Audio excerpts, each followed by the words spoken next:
my name is Jacob Watson. This month I made over $22,000, and today I just want to talk to you guys about a few things that I think will really help you with your small business startup. First off the bat, I am not selling anything, nothing like that. These are simply a few lessons I have learned, some microeconomics principles you may have heard in high school that I'm now kind of reframing to help you understand, and they are incredibly important towards your success as a business owner, especially if you're young. Like, I'm only 18. If you're young, these things will help you avoid a lot of the mistakes I have made. So first of all, the first one is perfect competition. Now, this is a concept that basically it explains that things that are easy. So let's say you're starting a business, in this case, junk removal, pressure washing, window cleaning, hauling, any service that other business owners, teens or adults have easy access to, you will essentially be driving the price down. So let's say I start a junk removal company and now I'm competing on price with other companies in my area. Let's say there's 10 and we're all competing for the same bids. The expected price of the service will go down because customers will say, well, hey, I can get this service or this product in some cases from somebody else who can do it cheaper. And you're essentially providing the same thing just with a different brand name or something like that. And so you can't make as much money. And if you do make money, this is where people start to kind of not understand the concept of perfect competition, is you can profit in perfect competition. But what you don't understand is that your time is also included in this model, right? So like, let's say, for example, the profit, this marginal revenue was above here. So it was above the marginal cost and above the average cost. So let's say my profit was right here and my profit was here, my cost was here, and I made this much margin. Well, at that point, you're just working a job. And that's what a lot of blue-collar business owners need to understand, is that business is about leveraging your assets, your employees, your time, your mind, really your skills to make more money than you would make with your time and an hourly wage at a job. So if you're clocking into your business job and you're going to work and you're an owner every day and you're making, let's say you do all the math and your profit is $30 an hour. You could have gone to school, or learned a trade, gotten a job, made $30 an hour more securely and not have taken on as much risk. So as a business owner, if you're in perfect competition, let's say you own a pizza shop, junk removal company, pressure washing, this can even include e-commerce. If your e-commerce site is selling bullshit, listen, if you're selling straight bullshit on e-commerce, and you may be raking in $10,000, but perfect competition can be stacked out long ways too. So like, you may make $10,000 one month, but then you fall off second and third month, and now you have to restart. Well, guess what? That second and third month fucked you up, and now you're perfectly competitive with other e-commerce stores. So the lesson here is, don't be in perfect competition. But how do you do that? You do that not by burning. What a professor will tell you is, perfect competition happens when you have a company that is unbranded and you're selling commodities. Yes, commodities, like if you're selling wheat and you're a farmer, wheat has a perfectly competitive price across all markets. That is true. When you're a company, in a real company, that's not a farmer, and you're not selling a commodity, branding does not make your service more valuable. Now, yes, it's true that like, if I'm doing junk removal and junk punks may be able to offer a higher price for the service than some guy in his pickup truck, that's true. But my advice would be to do research and not even put yourself in a perfectly competitive market, because it is way easier to make sales in a perfectly competitive market, but it is almost impossible to make money if you're not backed by, thousands of dollars, or you have a crazy strategy that's going to blow the other competition out of the water. So I would say, if you're going to own a business, do not make this mistake of owning an easy business. There are businesses like mine that are hard to get. They involve logistics, they involve sales, they involve so many different things that it's a step above. So if you're going to start a business, maybe your first business, you can go for something like this, but do not get stuck here. Do not let you'll get stuck in a mindset of like, hey, like if I just keep working and keep working and keep working and I keep building step by step by step by step, that you can get out of this competition and you can get to the top. You can't, because the moment you get to the top, the thing about perfect competition is The moment you get to the top, someone sees what you did to get there, and then they do it, and then the top is now the new middle. So it's a ladder that's always being climbed, and you can only get out of it by being in this long run like employee maxing game where like you're making like 5% margins and have 10 employees, and like your 5% margin is like, $100,000. And you see what I'm saying? So it's like, don't get stuck here. Okay, don't. I know this is drawn out, but don't get stuck in perfect competition. If you're going to start a business and you're young, do your research beforehand on what that means. And the next thing is efficiency over design. This is something that legitimately held me back for, I would say, about 5 months. So efficiency, your business should be focused on efficiency and finding problems that aren't design related. So the things that are holding you back, let's say, in my case, I sell furniture. And for a while, I tried selling brand new furniture and it wasn't working. I needed proof of concept before I sunk $3,000 worth of my money into ads. So in my case, I was selling brand new furniture. My offer was not great. I was selling furniture, even though it was cheap, nobody knew the brand because it was unbranded. Nobody knew this, nobody knew that. And I tried selling it and I couldn't sell it. And the reason being, it wasn't my price, it wasn't anything, it was that my offer was really dog shit.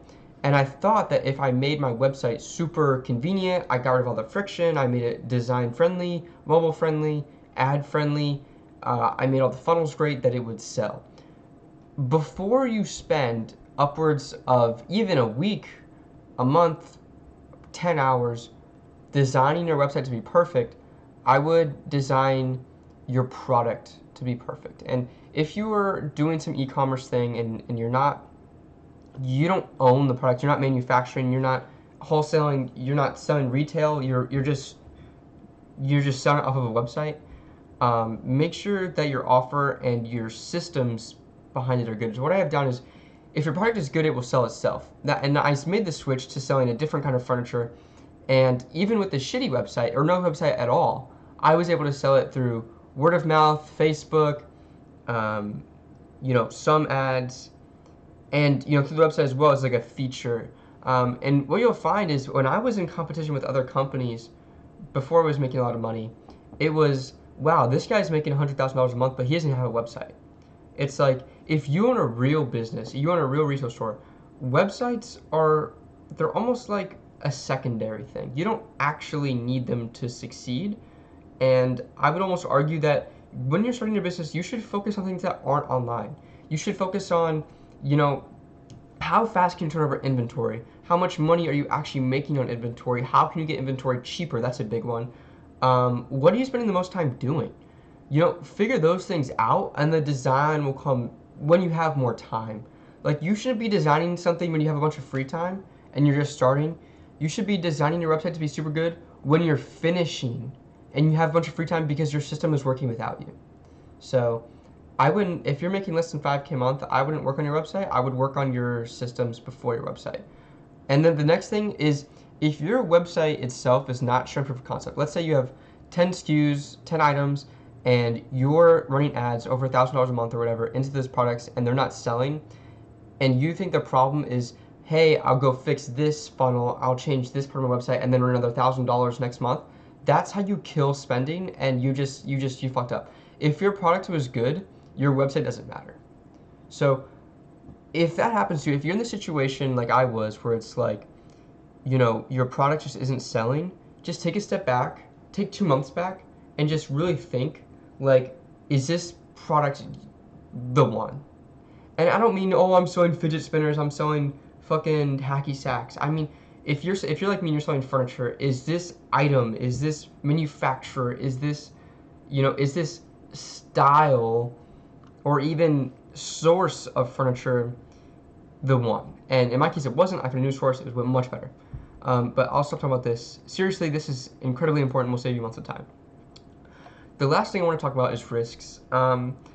I would always say, in my experience, I have been the first to take risks, and a lot of them have not paid off. My journey in particular, I started selling used furniture for a long time, and then I went broke trying to sell Temu furniture. Don't recommend that. I went broke again trying to sell wholesale furniture, and then I got into a new subgenre of furniture, which has worked extremely well for me.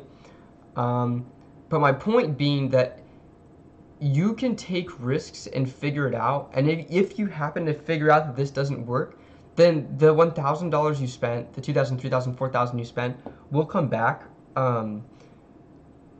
But the lesson will be worth the wait. Because I know people who have been talking their whole lives, like years, like, oh, if I did this, it would happen like this. It's like, if I started this business, this would happen. Yeah, I could do that too if I wanted this. It's like, just do it. And then you'll figure out, like most people, that like, you'll fail. And when you fail, like what I thought was like, oh, I'll start a junk removal company, and I took the risk and I figured out that it fucking sucks. So the failure in learning, and then it's like, oh, the new risk is always a step above. Like, if you take a risk and you fail and you think, man, I'm out of money now, it's like, no. Now your new risk is like level 2, level 3, level 4, and the next thing you know, you're level 5, you're making 20K a month. But don't take risks that take you out of the fight. And what I mean by that is, like, don't take a risk that's gonna bankrupt you. I made this mistake where it's like I took a risk that I couldn't really afford because I was ambitious and I was anxious and I wanted to succeed, and I took risks, and I needed my dad to pay for gas so I could get to the office and back. It's like, you will fuck up, and when you fuck up, it's bad. So don't rush into risks if you don't have the money. If you don't have like an extra 2,000, 3,000, 4,000 set aside to make the risk, don't take it. Just wait until you have enough money. The second thing I would say is, don't take risks that aren't proven by at least some kind of system. Like, notice how all my risks were in this subgenre of furniture. I knew that used furniture, flipping it, is an extremely provable, systematic, shown model. Now it's like, how can I improve it? Well, it's like, I thought Temu furniture I could also sell on Facebook, and that would be the next step of like improving the model. And it wasn't. I failed, right? So it's like, but I wouldn't go out and take a risk of like starting a construction company when I'm working on what I'm working on now. So take risks, take subgenre risks. Don't take overarching risks, because those risks cost the most money, can have the highest upside, but also can just completely fail and leave you just totally fucked. So until you're at the start or the end of your business, don't take crazy risks like that. And the last thing I will say is, start a boring business. And when people think about boring business, they think about toilets, think about toilet paper, stupid shit. No, a boring business is simply something that doesn't involve you doing blue collar work and that isn't actively super involved in some high-end task. In my case, I sell furniture. All I do, I order furniture and then I fucking sell it. And I make the margins in between. Next month I'll make 30, 40, 50, 60. So get in a business that won't take a toll on you, that does not involve your body. Please do not get into a business that involves you or even an employee doing some kind of physical work, because there's just so many more liabilities, and it just takes a toll on both your mind and your body. And if you're giving too much effort to the task, then it kind of goes back to that perfect competition thing where it's like, you're putting more effort into the task than you're withdrawing from it. Your goal as a business owner should always be, how can I extort more value from my effort and from this task? How can I drain this task of every little thing so I can just pull out the value? So, focus on making it an incredibly efficient, boring business that's not perfectly competitive, that you can, brand and make a difference in. So yeah, that would be my 3 tips, and I really hope that you use these, because if I would have seen this video 6 months ago, it probably would have really helped me, so I hope it helps you guys too. So keep working hard, and you guys got this. Alright, I'm out.